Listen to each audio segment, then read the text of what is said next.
Hello all welcome to the masters education YouTube channel. నేను మీ సత్య. ఈ వీడియోలో మనం వచ్చేసి ఒక లేటెస్ట్ అప్డేట్ గురించి మాట్లాడుకుందాం. అదేంటంటే తెలంగాణ ఈ పాస్కి సంబంధించి ఫ్రెష్ అప్లికేషన్ ఏ విధంగా చేసుకోవాలి అండ్ ప్రాసెస్ అనేది ఎలా ఉంటుందనేది స్టెప్ బై స్టెప్ క్లీన్గా తెలుసుకోవడానికి ప్రయత్నిద్దాం. దానికోసం అయితే నేను డిస్క్రిప్షన్లో లింక్ ఇస్తాను, మీరు అక్కడికి వెళ్ళి అప్లై చేసుకోవచ్చు, లేదా స్క్రీన్లో కనిపిస్తున్నట్టు ప్రాసెస్ ఫాలో కావచ్చు.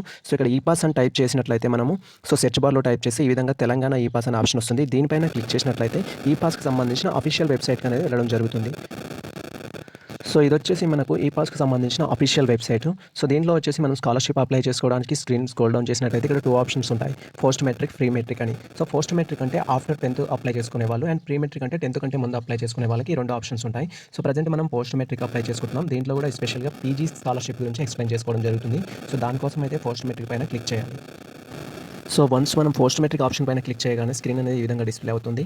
ప్రజెంట్ మనం ఫ్రెష్ అప్లికేషన్ అప్లై చేస్తున్నాం, అది కూడా పోస్ట్ మెట్రిక్ కాబట్టి ఇక్కడ థర్డ్ వన్ చూసినట్లయితే post matric scholarship for press registration 2020-21 అని ఉంది. దీనిపైన క్లిక్ చేసినట్లయితే మనం రిజిస్ట్రేషన్ స్టార్ట్ చేసుకోవచ్చు. అండ్ నెక్స్ట్ వచ్చేసి press registration will be closed on 31st May 2020 అని ఉంది. మన ఫ్రెష్ అప్లికేషన్ లాస్ట్ డేట్ గురించి అడుగుతున్నారు కాబట్టి 31st May అనేది లాస్ట్ డేట్. ప్రజెంట్ అయితే ఫ్రెష్ అప్లికేషన్ పైన క్లిక్ చేద్దాం. ఇప్పుడు మనం ఈ పాస్ పైన క్లిక్ చేయగానే ప్రెస్ రిజిస్ట్రేషన్ పైన మనం ప్రెస్ రిజిస్ట్రేషన్ ఆప్షన్ పైన క్లిక్ చేయగానే ఈ విధంగా న్యూ ట్యాబ్ ఓపెన్ అవుతుంది. దీంట్లో వచ్చేసి స్కాలర్షిప్ అప్లై చేయడానికి కావాల్సిన మెయిన్ డాక్యుమెంట్స్ ఏంటి అనేది ఇక్కడ ఇన్ఫర్మేషన్ ఇస్తారు. మీరు వెబ్సైట్కి వెళ్ళేసి ఒకసారి క్లియర్గా చూసుకోవచ్చు. అండ్ అదేవిధంగా ఈ టాపిక్స్ పైన నేను చాలా వీడియోస్ చేశాను, మీకు ఏమేమి కావాలి అనేది చూడొచ్చు. ప్రజెంట్ అయితే మనం స్కాలర్షిప్ అప్లికేషన్ స్టార్ట్ చేసుకోవడం కోసం ఇక్కడ కనిపిస్తున్న డిక్లరేషన్ పైన ఓకే బటన్ పెట్టినట్లయితే ఓకే చేసుకున్నట్లయితే మనకు అప్లై నవ్ అనే ఆప్షన్ వస్తుంది. ఇలా అన్ని టిక్ పెట్టేసుకొని అప్లై నవ్ పైన క్లిక్ చేస్తే మన ప్రాసెస్ స్టార్ట్ అవుతుంది. దాంట్లో వచ్చేసి మన ఎస్ఎస్సి డీటెయిల్స్ ఫిల్ చేయడం ఫస్ట్ స్టెప్. ఇది వచ్చేసి మనం ఫ్రెష్ అప్లికేషన్ చేసుకోవడానికి ఫస్ట్ పేజ్ అండి. దీంట్లో వచ్చేసి మన డీటెయిల్స్ ఫిల్ చేసినట్లయితే ఎస్ఎస్సి డీటెయిల్స్ అనేది ఆటోమేటిక్గా అప్డేట్ అవుతుంది కింది స్టెప్లో. ఫస్ట్ వచ్చేసి మన ఎస్ఎస్సి టైప్ ఏంటి, అండ్ తర్వాత వచ్చేసి మన హాల్ టికెట్ నెంబర్, అండ్ ఎప్పుడు పాస్ అయ్యాం, తర్వాత వచ్చేసి మీ డేట్ ఆఫ్ బర్త్ ఎంటర్ చేసుకోవాలి. మనం వచ్చేసి ఇప్పుడు పీజీ లేదా బీఈడీ గురించి డిస్కషన్ చేసుకుంటున్నట్లయితే ఇక్కడ అదర్ దెన్ డిగ్రీ అనే ఆప్షన్ చూస్ చేసుకోవాలి. ఇలా చూస్ చేసుకున్న తర్వాత మన డీటెయిల్స్ ఫిల్ చేయగానే ఆటోమేటిక్గా కింద డిస్ప్లే అవుతుంది. ఒకసారి అబ్జర్వ్ చేద్దాం. ప్రజెంట్ నేను డీటెయిల్స్ ఫిల్ చేస్తున్నా. ఇక్కడ ఎస్ఎస్సి రెగ్యులర్ అని చూస్ చేసుకున్నాను, తర్వాత హాల్ టికెట్ నెంబర్ ఎంటర్ చేశాను, తర్వాత వచ్చేసి ఇయర్ ఆఫ్ పాస్ 2013 ఎంటర్ చేసుకున్నాము. Next date of birth enter చేసినట్టయితే డిఫాల్ట్గా మనకు వేరే ఇన్ఫర్మేషన్ అనేది చూపిస్తుంది మన ఎస్ఎస్సి సర్టిఫికేట్ ప్రకారం. ఒకసారి అబ్జర్వ్ చేయండి. మనం ఫస్ట్ ఎస్ఎస్సి డీటెయిల్స్ ఫిల్ చేసి డేట్ ఆఫ్ బర్త్ ఎంటర్ చేయగానే డిఫాల్ట్గా కింద కాలంలో వచ్చేసి ఎస్ఎస్సి డీటెయిల్స్ అని మీ name, father name, mother name, and male female అనేది డీటెయిల్స్ అనేది మెన్షన్ జరుగుతుంది. దీని తర్వాత నెక్స్ట్ స్టెప్లో వచ్చేసి మన ఆధార్ ఇన్ఫర్మేషన్ ఎంటర్ చేసుకోవాలి. ఇక్కడ చూసినట్టయితే ఆధార్ డీటెయిల్స్ అడుగుతుంది. ఆధార్ డీటెయిల్స్ వచ్చి దీంట్లో ఫిల్ చేయాలి, అండ్ ఆధార్ ఫైల్ అనేది అప్లోడ్ చేయాలి. ఆధార్ ఫైల్ వచ్చేసి 100 KB కంటే తక్కువగా ఉండాలి. ప్రజెంట్ అయితే నేను డీటెయిల్స్ ఫిల్ చేస్తున్నాను. ఈ విధంగా ఆధార్ డీటెయిల్స్ ఫిల్ చేయగానే మనకు క్యాస్ట్ డీటెయిల్స్ అనేది మాకు న్యూ టాబ్ అనేది ఓపెన్ అవుతుంది. దాంట్లో వచ్చేసి మన religion, caste and sub caste select చేసుకొని డీటెయిల్స్ ఫిల్ చేసినట్టయితే మనం నెక్స్ట్ స్టెప్కి వెళ్ళొచ్చు. ప్రజెంట్ అయితే ఆధార్ కార్డ్ అప్లోడ్ చేయాలి, ఇది 100 KB ఉండాలి ఇక్కడ. చూస్ ఫైల్ క్లిక్ చేసి ఆధార్ కార్డ్ అప్లోడ్ చేసుకుందాం. వన్స్ ఆధార్ ఫైల్ అనేది బిలో 100 KB ఉండేటట్టు చూసుకొని అప్లోడ్ చేసుకోవాలి. అప్లోడ్ చేసుకున్న తర్వాత ఇక్కడ క్యాస్ట్ డీటెయిల్స్ ఫిల్ చేసుకోవాలి. మీ క్యాస్ట్ ఏది ఉంటే అది. హిందూ, అండ్ నెక్స్ట్ వచ్చేసి బీసీడీ. నెక్స్ట్ వచ్చేసి మీ క్యాస్ట్లో సబ్ క్యాస్ట్ ఏంటనేది చూస్ చేసుకోవాలి. తర్వాత వచ్చేసి మీది రూరల్ అర్బన్ అనేది చూస్ చేసుకోవాలి. నెక్స్ట్ వచ్చేసి డీటెయిల్స్ ఫిల్ చేసుకోవాలి, ఆర్పన్నా కాదా అనేది. ఇలా ఫిల్ చేసుకున్న తర్వాత మనకు నెక్స్ట్ స్టెప్లో వచ్చేసి క్యాస్ట్ సర్టిఫికేట్ డీటెయిల్స్ అడుగుతారు ఇక్కడ. క్యాస్ట్ సర్టిఫికేట్ అనేది మన మీ సేవలో తీసుకున్న క్యాస్ట్ అనేది ఉంటుంది కదా. దాని నెంబర్ ఇక్కడ ఎంటర్ చేసి గెట్ డీటెయిల్స్ అని కొట్టగానే మీ ఆధార్ డీటెయిల్స్ ప్రకారం క్యాస్ట్ డీటెయిల్స్ ఏ విధంగా ఉంటుందో ఆ విధంగా ఇక్కడ డిస్ప్లే అవుతుంది. అండ్ సేమ్ టైం ఇక్కడ ఇన్కమ్ డీటెయిల్స్ కూడా డిస్ప్లే అవుతాయి. ప్రజెంట్ అయితే మనం క్యాస్ట్ నెంబర్ ఎంటర్ చేసుకుందాం. ఇక్కడ అబ్జర్వ్ చేయండి, క్యాస్ట్ నెంబర్ ఎంటర్ చేసి గెట్ డీటెయిల్స్ పైన క్లిక్ చేయగానే మనకు డిఫాల్ట్గా డీటెయిల్స్ అనేది ఫిల్ అయి చూపిస్తుంది. ఈ విధంగా మనకి డీటెయిల్స్ అనేది చూపిస్తుంది, మీ క్యాస్ట్ సర్టిఫికేట్ ఏ విధంగా ఉంటుంది అనేది. మా క్యాస్ట్ వచ్చేసి ఎప్పుడు తీసుకున్నారు, అండ్ దాని అందులో నేమ్ ఏంటి, మీ డిస్ట్రిక్ట్ ఏంటి, ఫుల్ ఇన్ఫర్మేషన్ చూపిస్తుంది. నెక్స్ట్ ఇన్కమ్ డీటెయిల్స్ కూడా ఫిల్ చేసి గెట్ డీటెయిల్స్ కొట్టాలి. ఈ విధంగా ఇన్కమ్ సర్టిఫికేట్ నెంబర్ ఎంటర్ చేసిన తర్వాత గెట్ ఇన్కమ్ డీటెయిల్స్ అని కొట్టినట్లయితే మనకి ఇక్కడ ఇన్కమ్లో మీ నేమ్ ఏ విధంగా ఉంటుంది, డీటెయిల్స్ ఏంటి, అండ్ అదేవిధంగా ఇన్కమ్ ఏ డేట్లో తీసుకున్నారని కూడా డిస్ప్లే అవుతుంది. ఇక్కడ ఏంటంటే ఇన్కమ్కి మనకు ఒక రూల్ ఏంటంటే 1st April 2020 తర్వాత తీసుకున్న ఇన్కమ్ మాత్రమే యాక్సెప్ట్ చేస్తారు. అంతకంటే ముందు ఇన్కమ్ తీసుకొని ఉంటే అది యాక్సెప్ట్ చేయదు ఈ పాస్లో. ఇప్పుడు ప్రజెంట్ మీరు అప్డేట్ చేసుకోండి, కొత్త ఇన్కమ్కి అప్లై చేసుకోండి. Get details. సో ఈ విధంగా గెట్ డీటెయిల్స్ అని క్లిక్ చేయగానే మన ఇన్కేస్ సర్టిఫికేట్ మీద ఏ విధంగా అయితే డీటెయిల్స్ ఉన్నాయో అవి అనేది డిస్ప్లే అవుతాయి. సో ఫుల్ ఇన్ఫర్మేషన్ అనేది క్లియర్గా ఉందో లేదో చెక్ చేసుకోవాలి. తర్వాత వచ్చేసి మనం సెట్ గురించి డిస్కషన్ చేస్తున్నాం. సో దాంట్లో కూడా ప్రజెంట్ పీజీ సెట్ గురించి అంటే పీజీ స్టూడెంట్స్ గురించి వాళ్ళ ఫ్రెష్ అప్లికేషన్ ఏ విధంగా చేసుకోవాలో ప్రాసెస్ గురించి డిస్కషన్ చేస్తున్నాం. ఇక్కడ వచ్చేసి సెట్ మాత్రమే చూస్ చేసుకోవాలి. సో సెట్ చూస్ చేసుకున్న తర్వాత డీటెయిల్స్ అనేది ఫిల్ చేసుకోవాలి. మన hall ticket number and rank, year of SET ఏ ఇయర్లో క్వాలిఫై అవ్వనేది, దాంతోపాటు అలాట్మెంట్ ఆర్డర్ ఎప్పుడు వచ్చిందనేది మీకు ఖచ్చితంగా కావాలి. ముఖ్యమైన ఇన్ఫర్మేషన్ ఇది. సో మనం ఇక్కడ చూడొచ్చు, సెట్ అని చూస్ చేసుకోగానే ఇక్కడ సెట్ డీటెయిల్స్ అనేది డిస్ప్లే అవుతుంది. సో మనది ఏ సెట్ అయితే ఆ సెట్, సో పీజీ సెట్ కాబట్టి అండ్ ఎప్పుడు పాస్ అయ్యామనేది తీసుకోవాలి ఇక్కడ. సో ఈ డీటెయిల్స్ ఫిల్ చేయగానే ఆటోమేటిక్గా మనకు ప్రజెంట్ కాలేజ్ పైన వచ్చేసి డిఫాల్ట్గా మీకు ఏ కాలేజ్లో అయితే సీట్ వచ్చిందో అది డిస్ప్లే అవుతుంది. సో అది డిస్ప్లే అయినట్టయితే మీ సెట్ డీటెయిల్స్ మ్యాచ్ అయినట్టు. ఇన్ కేస్ మ్యాచ్ కాలేదనుకో నాట్ మ్యాచ్ అని చూపిస్తుంది. సో ఇలా చూపించినట్లయితే మీరు చేయాల్సింది ఏంటంటే మీరు ఏ కాలేజ్లో అయితే జాయిన్ అయ్యారో ఆ కాలేజ్ వాళ్ళని కన్సల్ట్ కాండి. సో వాళ్ళు సొల్యూషన్ చెప్తారు. సో మెయిన్గా అయితే మనం సెట్ డీటెయిల్స్ అయితే ఇలా నాట్ ఫౌండ్ అని వచ్చింది అంటే ఇప్పటికి కూడా సో మీరు వెళ్ళేసి ఈ పాస్ ఆఫీస్లో అప్డేట్ చేయించుకోవాలి. సో ప్రజెంట్ అయితే నేను సెట్ డీటెయిల్స్ ఫిల్ చేస్తున్నాను. సో ఫస్ట్ వచ్చేసి మన సెట్ ఎప్పుడు క్వాలిఫై అయినామంటే 2020లో క్వాలిఫై అయినాం. Next hall ticket number enter చేయాలి, తర్వాత ర్యాంక్ ఎంటర్ చేయాలి, తర్వాత అలాట్మెంట్ డేట్ ఎంటర్ చేయాలి. సో ఇక్కడ చూపిస్తున్న విధంగా మనం డీటెయిల్స్ ఫిల్ చేయగానే ఆటోమేటిక్గా set college based on set details అని ఇక్కడ ఉంది ఇక్కడ. సో ఇది అనేది న్యూగా డిస్ప్లే అవుతుంది. ఇలా డిస్ప్లే అవుతే మాత్రమే మీరు స్కాలర్షిప్ అప్లై చేసుకోవడానికి ఎలిజిబుల్ ఉన్నట్టు. సో మీ సెట్ డీటెయిల్స్ మ్యాచ్ కాకపోతే మనకి ఇక్కడ ఎర్రర్ చూపిస్తుంది, సెట్ డీటెయిల్స్ నాట్ మ్యాచ్ అని. సో ప్రజెంట్ మన డీటెయిల్స్ మ్యాచ్ అయింది కాబట్టి సో మనం స్క్రోల్ డౌన్ చేసేసి డీటెయిల్స్ ఫిల్ చేసుకోవాలి. మళ్ళీ ఇక్కడ మీ కాలేజ్ ఎక్కడ వచ్చింది అనేది. సో ఇక్కడ వచ్చేసి డిస్ట్రిక్ట్ సెలెక్ట్ చేసుకుందాం. ఫస్ట్ డిస్ట్రిక్ట్స్ వచ్చేసి నల్గొండ అండ్ నెక్స్ట్ మండల్ వచ్చేసి అనుమూల అంటే కాలేజ్ అడ్రస్ ఇది వచ్చేసి. సో యూనివర్సిటీ బోర్డు వచ్చేసి Mahatma Gandhi university and next వచ్చేసి కాలేజ్ నేమ్ చూస్ చేసుకోవాలి. కాలేజ్ నేమ్ వచ్చేసి Srikrishna college of physical education. So next వచ్చేసి కోర్సు అండ్ తర్వాత వచ్చేసి ఇయర్ ఆఫ్ కోర్స్ అనేది ఫస్ట్ ఇయర్. సో ఈ విధంగా డీటెయిల్స్ ఫిల్ చేసుకోవాలి. ఇలా ఫిల్ చేసుకున్న తర్వాత వచ్చేసి మన మొబైల్ నెంబర్ అనేది ఎంటర్ చేసుకోవాలి. సో ఈ మొబైల్ నెంబర్ అనేది ఖచ్చితంగా మీ దగ్గర ఉండాలి, ఎందుకంటే దానికి ఓటీపీ వస్తుంది. ఓటీపీ ఎంటర్ చేసి ప్రాసెస్ కంప్లీట్ చేస్తేనే మనకు అప్లికేషన్ అనేది సక్సెస్ అవుతుంది. ఇన్ కేస్ మీకు ఓటీపీ రానట్లయితే సో నెక్స్ట్ టైం కొంచెం టైం ఇచ్చి ట్రై చేసుకోండి. సో ఎందుకంటే ఇప్పుడు సర్వర్ ప్రాబ్లం ఉండడం వల్ల ఓటీపీ అనేది రావట్లేదు. సో అప్లికేషన్ కంప్లీట్గా కావాలి అనుకుంటే ఖచ్చితంగా మనకు ఓటీపీ రావాలి. సో ప్రజెంట్ మీ మొబైల్ నెంబర్ అనేది ఎంటర్ చేసుకోవాలి, సెల్ఫా లేకపోతే ఫ్యామిలీదా అనేది. సో ఇక్కడ మొబైల్ నెంబర్ ఎంటర్ చేసుకోవాలి. సో ఈ విధంగా మన యొక్క మొబైల్ నెంబర్ ఎంటర్ చేయగానే కింద అనేది న్యూ ట్యాబ్ ఓపెన్ అవుతుంది. దాంట్లో వచ్చేసి మీ లాస్ట్ 7 years ఎడ్యుకేషన్ క్వాలిఫికేషన్ అనేది ఫిల్ చేయాలి. సో ఇన్ కేసు మీకు గ్యాప్ ఉన్నట్లయితే నాట్ స్టడీడ్ అని తీసుకోవాలి. సో ప్రాసెస్ ఎక్స్ప్లెయిన్ చేస్తాను. ఫర్ ఎగ్జాంపుల్ 2 years నాకు గ్యాప్ ఉంది అనుకున్నాం డిగ్రీ తర్వాత. సో మనకి ఇక్కడ వచ్చేసి not studied and not studied అనే ఆప్షన్ చూస్ చేసుకోవాలి. సో తర్వాత వచ్చేసి రెసిడెన్షియల్ స్టేటస్ మీ డిస్ట్రిక్ట్ ఏదైతే అది. సో ఇక్కడ వచ్చేసి మీరు గ్యాప్ ఉన్నప్పుడు ఏం చేశారు అనేది చూస్ చేసుకోవాలి. సో ఇక్కడ రెసిడెన్షియల్ స్టేటస్ మళ్ళీ మీ కాలేజ్ ఎక్కడ అనేది మీ అడ్రస్ ఫిల్ చేసుకోవాలి. నెక్స్ట్ ఏం చేశారంటే జాబ్ చేస్తే జాబ్ అని, లేకపోతే ఖాళీగా ఉంటే హెడ్ హోమ్ అని తీసుకోవాలి. సో ఈ విధంగా మీరు ఆప్షన్ అనేది చూస్ చేసుకోవాలి. Next not study. So me district ఏంటి, సో మీ డిస్ట్రిక్ట్ చూస్ చేసుకోవాలి. అండ్ నెక్స్ట్ వన్ వచ్చేసి మీ మండల్. సో నెక్స్ట్ వన్ వచ్చేసి మళ్ళీ అడ్రస్. సో ఇక్కడ వచ్చేసి ఏం చేశారు 2 years అనేది.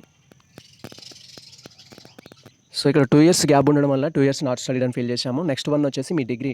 So degree 3rd year and ఎక్కడ చేశారు, సో మీ డిస్ట్రిక్ట్ ఎక్కడైతే అంటే డిగ్రీ ఏ డిస్ట్రిక్ట్లో చేశారో ఆ అడ్రస్ పెట్టేసుకోవాలి. సో నెక్స్ట్ ఏ మండల్లో చేశారో ఆ మండల్ పెట్టేసుకోవాలి. అండ్ రెసిడెన్షియల్ అడ్రస్ ఎక్కడ ఉందో అది పెట్టేసుకోవాలి. అండ్ కాలేజ్ నేమ్ మెన్షన్ చేయాలి ఇక్కడ. So college name. సో ఈ విధంగా ఫిల్ చేసుకోవాలి. సో నెక్స్ట్ డిగ్రీ 3 years కాబట్టి 3 years స్టెప్ కంప్లీట్ చేసుకోవాలి.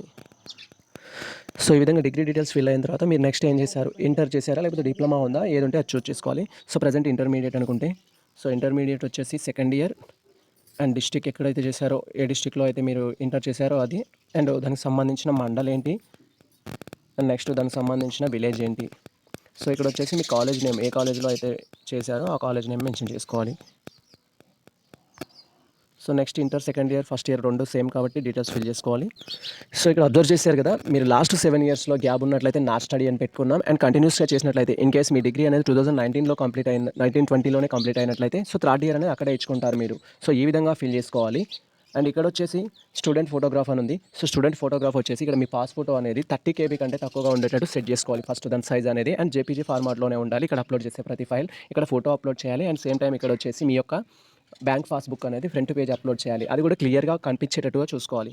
సో ఇది ఇలా అప్లోడ్ చేసిన తర్వాత అప్లై ఫర్ స్కాలర్షిప్ అని ఫిల్ చేసినట్టయితే మనకు ఫస్ట్ స్టెప్ కంప్లీట్ అవుతుంది. అండ్ సెకండ్ స్టెప్లో వచ్చేసి మళ్ళీ డీటెయిల్స్ ఫిల్ చేసుకోవాల్సి ఉంటుంది. సో దాని గురించి సెకండ్ స్టెప్కి వెళ్ళాక డిస్కషన్ చేసుకుందాం. ప్రజెంట్ అయితే ఇది అప్లోడ్ చేసేసుకుందాం. సో ఈ విధంగా మీరు ఫైల్ అనేది 30 KB కంటే ఫోటో తక్కువగా ఉండేటట్టు అండ్ పాస్బుక్ వచ్చేసి 100 KB వరకు ఉండేటట్టు చూసుకొని సో అప్లై ఫర్ స్కాలర్షిప్ పైన క్లిక్ చేసినట్లయితే మనం సెకండ్ స్టెప్కి వెళ్ళిపోతాం. ప్రజెంట్ వచ్చేసి అప్లై ఫర్ స్కాలర్షిప్ పైన క్లిక్ చేయడం. సో మీరు ఈ విధంగా కన్ఫర్మ్ చేయగానే వెరిఫై ది డీటెయిల్స్ అనే ఆప్షన్ అడుగుతుంది. సో ఇక్కడ ఓకే చేసినట్లయితే మనం నెక్స్ట్ స్టెప్‌కి వెళ్ళిపోతాం. ఇన్ కేస్ ఏదైనా రాంగ్ ఇన్ఫర్మేషన్ ఉన్నట్లయితే మనకి ఇక్కడ డిస్‌ప్లే అవుతుంది ఎర్రర్స్ ఉన్నాయని. So for example photo size గనుక 40 కేబీ ఉన్నట్లయితే 40 కేబీ ఉందని. సో అలాంటి ఎర్రర్స్ అనేవి చూపిస్తుంది. సో ఇక్కడ మీరు స్క్రీన్ అబ్జర్వ్ చేసినట్లయితే మీరు అప్లోడ్ చేసిన పాస్‌బుక్ అండ్ పాస్ ఫోటో అనేది డిస్‌ప్లే అవుతుంది. సో నెక్స్ట్ సెక్షన్‌లో వచ్చేసి మీ బ్యాంక్ డీటెయిల్స్ అనేది ఫిల్ చేసుకోవాలి. సో ఇక్కడ మీరు అప్లోడ్ చేసిన డీటెయిల్స్ అనేది క్లియర్‌గా ఉన్నాయో లేదో అబ్జర్వ్ చేసుకోవాలి ఒకసారి డీటెయిల్స్ కనిపిస్తున్నాయో లేదో. సో నెక్స్ట్ ఇక్కడ వచ్చేసి బ్యాంక్ అనేది ఏ డిస్ట్రిక్ట్‌లో ఉంటే ఆ డిస్ట్రిక్ట్ అండ్ బ్యాంక్ నేమ్ ఏంటి అండ్ బ్రాంచ్ ఏంటి, సో దాని యొక్క బ్యాంక్ అకౌంట్ నెంబర్ ఏంటి అనేది ఫిల్ చేసుకోవాలి. సో ప్రెజెంట్ అయితే ఫిల్ చేద్దాం. సో ఈ విధంగా మన డీటెయిల్స్ ఫిల్ చేసి నెక్స్ట్‌కి వెళ్ళినట్లయితే సో మన యొక్క అకాడమిక్ క్వాలిఫికేషన్‌కి సంబంధించిన అన్ని బోనోఫైడ్స్ అప్లోడ్ చేయమంటుంది లాస్ట్ 7 ఇయర్స్. సో మనం చూపించిన ఎగ్జాంపుల్ ప్రకారం మనం లాస్ట్ 2 ఇయర్స్ గ్యాప్ అనుకున్నాం కాబట్టి సో మీ గ్యాప్ సర్టిఫికేట్ అనేది కూడా అప్లోడ్ చేయాల్సి ఉంటుంది దీంట్లో. ఇన్ కేస్ మీరు ఓపెన్ డిగ్రీలు కానీ ఓపెన్‌లో ఏమైనా చేసినట్లయితే అంటే డిస్టెన్స్‌లో చేసినట్లయితే రెసిడెన్షియల్ సర్టిఫికేట్ అప్లోడ్ చేయాల్సి ఉంటుంది. ఎందుకంటే బోనోఫైడ్ ఉండదు కాబట్టి. సో ఇక్కడ చూడండి మనం డీటెయిల్స్ ఎలా ఫిల్ చేసినా కూడా as per academic year and not more greater than అనే ఆప్షన్ చూపిస్తుంది. సో మనం ఎలా ఫిల్ చేసుకోవాలంటే ఫస్ట్ వచ్చేసి మీరు రీసెంట్‌గా కంప్లీట్ చేసింది ఏంటి అని. ఇన్ కేస్ గ్యాప్ ఉన్నట్లయితే గ్యాప్ సర్టిఫికేట్ అప్లోడ్ చేసుకోవాలి. తర్వాత డిగ్రీ, తర్వాత ఇంటర్, తర్వాత 10th. సో ఈ విధంగా అప్లోడ్ చేసుకోవచ్చు. లాస్ట్ 7 ఇయర్స్ డీటెయిల్స్ అనేది. సో ప్రెజెంట్ అయితే చూసుకుందాం ఒకసారి. సో ఇలా చూసుకున్నట్లయితే మనము గ్యాప్ ఫర్ దిస్ పీరియడ్ అని పెట్టుకున్నాం. సో ఈ విధంగా మనకు అనేది ఎర్రర్ చూపిస్తుంది. సో ఇలా చూపించడం వల్ల మనకి ఎటువంటి ప్రాబ్లం ఉండదు. దీన్ని ఓకే క్లిక్ చేయాలి. సో నెక్స్ట్ వచ్చేసి మళ్ళీ సేమ్ చూస్ చేసుకోవాలి. సో ఇక్కడ వచ్చేసి దాని తర్వాత గ్యాప్ మళ్ళీ ఓకే చేసుకోవాలి. సో సేమ్ ఇక్కడ. సో తర్వాత ఏంటంటే మనం graduation final year first. So next మళ్ళీ graduation final year. So next second year. So next వచ్చేసి సెకండ్ ఇయర్. సో ఇలా ఫుల్. సో ప్రజెంట్ గ్రాడ్యుయేషన్ అయిపోయింది. తర్వాత intermediate second year and intermediate second year, intermediate first year and intermediate so first year. So ఆ తర్వాత ఇక్కడ వచ్చేసి మనము file చూస్ చేసుకోవాలి. ఫస్ట్ 2 పీరియడ్స్ గ్యాప్ పెట్టుకున్న వారికి ఇక్కడ గ్యాప్ సర్టిఫికేట్ అప్లోడ్ చేసుకోవాలి. అండ్ డిగ్రీ వచ్చేసి మీ డిగ్రీ బోనోఫైడ్ ఉంటే బోనోఫైడ్ అప్లోడ్ చేయాలి. ఇన్ కేస్ మీరు ఓపెన్‌లో చేసినట్లయితే ఇక్కడ వచ్చేసి రెసిడెన్షియల్ 3 ఇయర్స్‌కి రెసిడెన్షియల్ తీసుకోవాలి. సో నెక్స్ట్ వచ్చేసి ఇంటర్ డీటెయిల్స్ ఫిల్ చేసుకోవాలి. సో అప్లోడ్ చేయడం కోసం చూస్ ఫైల్ పైన క్లిక్ చేయాలి. మీ ఫైల్స్ అయితే ఎక్కడ స్టోర్ చేశారో అది చూస్ చేసుకోవాలి. సో ఈ విధంగా మీ అకాడమిక్ క్వాలిఫికేషన్స్ ప్రకారం బోనోఫైడ్స్ కానీ సర్టిఫికేట్స్ కానీ గ్యాప్ సర్టిఫికేట్ కావచ్చు. సో ఫిల్ చేసుకొని అప్లోడ్ చేసిన తర్వాత నెక్స్ట్ వచ్చేసి అప్లికెంట్ రిజిస్ట్రేషన్ డీటెయిల్స్ అంటున్నారు ఇక్కడ. సో ఇక్కడ రేషన్ కార్డ్ అడుగుతున్నారు, మ్యాండేటరీ కాదు. నెక్స్ట్ మెయిల్ ఫీమేల్ అనేది అండ్ నెక్స్ట్ వచ్చేసి మీ పేరెంట్స్ యొక్క ప్రొఫెషన్ ఏంటనేది. So agriculture. సో ఈ విధంగా డీటెయిల్స్ ఫిల్ చేసుకున్న తర్వాత స్టూడెంట్ ప్రీ క్వాలిఫికేషన్ డీటెయిల్స్ అంటున్నారు. సో ప్రీ క్వాలిఫికేషన్ అంటే ఏంటంటే మీరు ఇప్పుడు ప్రజెంట్ చేస్తున్న బీఈడీ కావచ్చు, పీజీ కావచ్చు. సో ఏ క్వాలిఫికేషన్ తోటి అయితే చేస్తున్నారో దాన్ని మనం ప్రీ క్వాలిఫికేషన్ అంటాం. ఫర్ ఎగ్జాంపుల్ అందరిది డిగ్రీ ఉంటుంది. So in case other then qualification ఉంటే మీ ఆప్షన్ చూస్ చేసుకోండి. సో ఇక్కడ డిగ్రీలో కూడా డిఫరెంట్ గ్రూప్స్ ఉంటాయి డిగ్రీస్. ఏ డిగ్రీ అయితే ఆ డిగ్రీ. సో మీకు డిగ్రీ స్పెషల్గా లేనట్లయితే ఇక్కడ డిగ్రీ ఎడ్యుకేషన్ అని చూస్ చేసుకుంటే సరిపోతుంది. సో నెక్స్ట్ వచ్చేసి మీకు మ్యాక్సిమం మార్క్స్ పాయింట్స్ ఏంటి, సో మీకు వచ్చిన మార్క్స్ ఎన్ని అండ్ నెక్స్ట్ టోటల్ మార్క్స్ ఎన్ని మీ డిగ్రీలో అనేది ఇక్కడ ఫిల్ చేసుకోవాలి. సో మీరు ఈ విధంగా డిగ్రీ సెలెక్ట్ చేసుకొని మీకు వచ్చిన marks and total marks enter చేసినట్లయితే ఇక్కడ పర్సెంటేజ్ అనేది ఆటోమేటిక్గా చూపిస్తుంది. ఇన్ కేస్ చూపించినట్లయితే పర్సెంటేజ్ కాలంలో క్లిక్ చేసినట్లయితే చూపిస్తుంది. సో తర్వాత వచ్చేసి ఇన్స్టిట్యూషన్ డీటెయిల్స్ అంటున్నారు. సో నెక్స్ట్ వచ్చేసి ఇన్స్టిట్యూషనల్ డీటెయిల్స్ అడుగుతారు. ఇక్కడ వచ్చేసి ఏంటంటే సో మీ మీడియం ప్రజెంట్ మీరు చేస్తున్నది పీజీ చేస్తే పీజీ, బీఈడీ చేస్తే బీఈడీ, బీఈడీలో మీ మీడియం ఏంటి అనేది చూస్ చేసుకోవాలి. సో నార్మల్గా ఇంగ్లీషే ఉంటుంది అందరికీ. సో నెక్స్ట్ వచ్చేసి అడ్మిషన్ నెంబర్. సో మీరు ఏ కాలేజ్లో అయితే జాయిన్ అయ్యారో ఆ కాలేజ్ అడ్మిషన్ నెంబర్ ఖచ్చితంగా కావాలి, ఇక్కడ ఫిల్ చేసుకోవాలి. నెక్స్ట్ జాయినింగ్ డేట్ అనేది. సో మీకు అలాట్మెంట్ ఆర్డర్ ఒక రోజు వస్తుంది అండ్ జాయినింగ్ ఇంకొక రోజు అవుతారు. సో ఆ డేట్ అనేది ఇక్కడ మెన్షన్ చేసుకోవాలి. అండ్ నెక్స్ట్ ప్లేస్ బిట్వీన్ అంటారు. సో ప్రజెంట్ మీరు ఉండే విలేజ్ నుంచి అండ్ మీ కాలేజ్కి ఎంత దూరం ఉందనేది సెలెక్ట్ చేసుకోవాలి. అండ్ ఇక్కడ scholarships type. So hostel students అయితే అటాచ్డ్ హాస్టల్ అని పెట్టేసుకోవాలి. అండ్ రెగ్యులర్ డే స్కాలర్స్ అయితేనేమో డే స్కాలర్ అనే ఆప్షన్ చూస్ చేసుకోవాలి. సో మనకి ఇక్కడ డిఫాల్ట్గా చూపిస్తుంది మీ కాలేజ్కి హాస్టల్ ఉందా లేదా అనేది కూడా. ఇన్ కేస్ హాస్టల్ ఉంటే ఇక్కడ అటాచ్డ్ హాస్టల్ అని ముందే చూపిస్తుంది. సో లేదు కాబట్టి డే స్కాలర్ పెట్టేసుకున్నాం మనం. సో నెక్స్ట్ వచ్చేసి అడ్రస్ ఫర్ కమ్యూనికేషన్ అంటున్నారు. సో మీ యొక్క సొంత అడ్రస్ ఏముందో అది ఇక్కడ ఫిల్ చేసుకోవాలి. సో ఇక్కడ డిస్ట్రిక్ట్ చూస్ చేసుకోవాలి, మీది ఏ డిస్ట్రిక్ట్ ఉంటే ఆ డిస్ట్రిక్ట్. సో ఆ విధంగా. సో నెక్స్ట్ వచ్చేసి విలేజ్. సో నెక్స్ట్ వచ్చేసి మండల్, మీ మండల్ ఏది ఉంటుందో ఆ మండల్ చూస్ చేసుకోవాలి. సో నెక్స్ట్ వచ్చేసి మీ విలేజ్ చూస్ చేసుకోవాలి. అండ్ నెక్స్ట్ వచ్చేసి మీ డోర్. సో డోర్ నెంబర్ తర్వాత పిన్ కోడ్ ఎంటర్ చేసుకున్నట్టయితే మనకు సో డీటెయిల్స్ అనేది అడ్రస్ ఫర్ కమ్యూనికేషన్ కంప్లీట్ అవుతుంది. సో ఇక్కడ పర్మనెంట్ అడ్రస్ కూడా సేమ్ ఉన్నట్లయితే ఈ బాక్స్లో టిక్ పెట్టినట్టయితే ఆటోమేటిక్గా మనం ఫైన్ ఫిల్ చేసినా ఆ డీటెయిల్స్ చూపిస్తుంది. నెక్స్ట్ వచ్చేసి మీ మెయిల్ ఐడి అనేది ఎంటర్ చేసుకోవాలి. సో నెక్స్ట్ వచ్చేసి మీ మెయిల్ ఐడి ఎంటర్ చేసుకున్న తర్వాత ఇక్కడ డిక్లరేషన్ బాక్స్ అనేవి ఉన్నాయి. సో ఈ డీటెయిల్స్ అనేది క్యాస్ట్ సర్టిఫికేట్, మీ సేవా బోనఫైడ్ సర్టిఫికేట్, ఎస్ఎస్ ఈ డీటెయిల్స్ అన్ని మీరు అప్లోడ్ చేసినాయి కరెక్టే అని చెప్పేసి మీ సెల్ఫ్ డిక్లరేషన్ కోసం ఈ ఆప్షన్ ఇస్తారు. ఇది ఫిల్ చేసుకోవాలి. తర్వాత I'm agree to that all అని ఫిల్ చేసుకోవాలి. సో నెక్స్ట్ వచ్చేసి ఇక్కడ ఇచ్చిన క్యాప్చా అనేది ఇక్కడ ఎంటర్ చేసుకోవాలి. సబ్మిట్ అప్లికేషన్ పైన క్లిక్ చేయాలి. సో ఇలా క్లిక్ చేసిన తర్వాత మనకు లాస్ట్ స్టెప్‌లో ఇది సెకండ్ స్టెప్ కంప్లీట్ అవుతుంది. అండ్ థర్డ్ స్టెప్‌లో ఏంటంటే మనకు ఓటీపీ వస్తుంది. మీరు ఏ మొబైల్ నెంబర్ అయితే ఇచ్చారో ఆ మొబైల్ నెంబర్‌కి. ఇన్ కేస్ మీకు ఓటీపీ రాకపోతే సో ఎటువంటి ప్రాబ్లమ్ లేదు. కొంచెం టైం తీసుకొని అప్లై చేయాలి. సో ప్రాసెస్ అయితే అంతే ప్రెజెంటు. సో ఎందుకంటే సర్వర్ ప్రాబ్లమ్ వల్ల కొన్నిసార్లు ఓటీపీ రాదు. అండ్ సేమ్ టైం మీరు ఇచ్చిన నెంబర్‌కి అనేది మెసేజ్‌లు వస్తున్నాయా లేదా అనేది కూడా చెక్ చేసుకోవాలి. ఈ మధ్య రీచార్జ్ చేయకపోతే ఓటీపీస్ అనేవి రావు. సో ప్రెజెంట్ అయితే క్యాప్చా ఎంటర్ చేస్తున్నాను. సో ఈ విధంగా డీటెయిల్స్ ఎంటర్ చేసిన తర్వాత సబ్మిట్ అప్లికేషన్ పైన క్లిక్ చేయాలి. సో సబ్మిట్ అప్లికేషన్ పైన క్లిక్ చేసే కంటే ముందు మీ డీటెయిల్స్ ఒకసారి వెరిఫై చేసుకోండి. సో ఇలా సబ్మిట్ అప్లికేషన్ పైన క్లిక్ చేయగానే వెరిఫై యువర్ డీటెయిల్స్ అనే ఆప్షన్ వస్తుంది. సో ఇక్కడ ఓకే పైన క్లిక్ చేసినట్టయితే నెక్స్ట్ స్టెప్కి వెళ్ళిపోతాం. సో క్యాన్సిల్ చేసుకున్నట్టయితే మళ్ళీ డీటెయిల్స్ వెరిఫై చేసుకోవచ్చు. ఇన్ కేస్ ఏమైనా ఎర్రర్స్ ఉంటే ఇక్కడే చూపిస్తుంది. సో ప్రెజెంట్ అయితే ఓకే పైన క్లిక్ చేద్దాం. సో ఇదొచ్చేసి మన ఈపాస్ అప్లికేషన్‌లో లాస్ట్ స్టెప్పు. సో మీరు ఏదైతే mobile number registration mobile number ఇచ్చారో దానికి ఓటీపీ వస్తుంది. సో అది ఖచ్చితంగా ఇక్కడ ఎంటర్ చేయాలి. సో ఇన్ కేస్ ఓటీపీ రాకపోతే ఎటువంటి ప్రాబ్లమ్ లేదు. సర్వర్ ప్రాబ్లమ్ వల్ల ఓటీపీ రాదు. సో ఖచ్చితంగా మీరు గ్యాప్ తీసుకొని ట్రై చేయాలి. వెంటనే ట్రై చేయకండి. ఇన్ కేస్ ఓటీపీ రాకపోతే సో ఈరోజు ట్రై చేశారు రాలేదనుకో రేపు ట్రై చేయండి. సో వెంటనే ట్రై చేయడం వల్ల ఇంకా సర్వర్ అనేది స్లో అవుతుంది. సో ఇది ఇన్ఫర్మేషన్. ఇక్కడ మీ ఓటీపీ ఎంటర్ చేసి సబ్మిట్ పైన క్లిక్ చేసినట్లయితే మన అప్లికేషన్ కంప్లీట్ అవుతుంది. సో ఈ విధంగా మీ రిజిస్టర్డ్ మొబైల్ నెంబర్‌కి వచ్చిన ఓటీపీ ఎంటర్ చేసి సబ్మిట్ పైన క్లిక్ చేయండి. సో మీ ప్రాసెస్ కంప్లీట్ అయినట్లయితే సో ఈ విధంగా మనకు స్క్రీన్ అనేది చూపిస్తుంది. దీంట్లో వచ్చేసి ప్రింట్ అప్లికేషన్ అనే ఆప్షన్ ఉంటుంది. అండ్ ప్రింట్ అక్నాలెడ్జ్‌మెంట్ అనే ఆప్షన్ ఉంటుంది. సో ఈ 2 అనేది మీరు ప్రింట్ చేసుకోవాలి. అండ్ చేసుకొని ఎక్కడంటే మీ కాలేజ్‌లో ఏ కాలేజ్‌లో అయితే జాయిన్ అయ్యారో ఆ కాలేజ్‌లో హార్డ్ కాపీస్ సబ్మిట్ చేయాలి. సో సబ్మిట్ చేసేసి ప్రాసెస్ ఎలా ఉంటుంది అనేది సో నెక్స్ట్ వీడియోలో నేను ఎక్స్‌ప్లెయిన్ చేశాను క్లియర్‌గా. So wait for that. First అయితే మీరు ఇక్కడ కనిపిస్తున్న ప్రింట్ ఆప్షన్ పైన క్లిక్ చేసి అప్లికేషన్‌ని డౌన్లోడ్ చేసుకోవాలి. అండ్ సేమ్ టైమ్ అక్నాలెడ్జ్‌మెంట్‌ని డౌన్లోడ్ చేసుకోవాలి. సో ఇది మీరు స్కాలర్‌షిప్ అప్లై చేసినట్టు ప్రూఫ్ మీకైతే. సో ప్రెజెంట్ ఇది మన ఇన్ఫర్మేషన్. ఈ ఇన్ఫర్మేషన్ కనుక మీకు నచ్చినట్లయితే మన వీడియోని లైక్ చేయండి. మన ఛానల్‌ని సబ్స్క్రైబ్ చేసుకోండి. ఇలాంటి లేటెస్ట్ అప్డేట్స్ కోసం మన ఛానల్‌ని ఫాలో అవుతుండండి.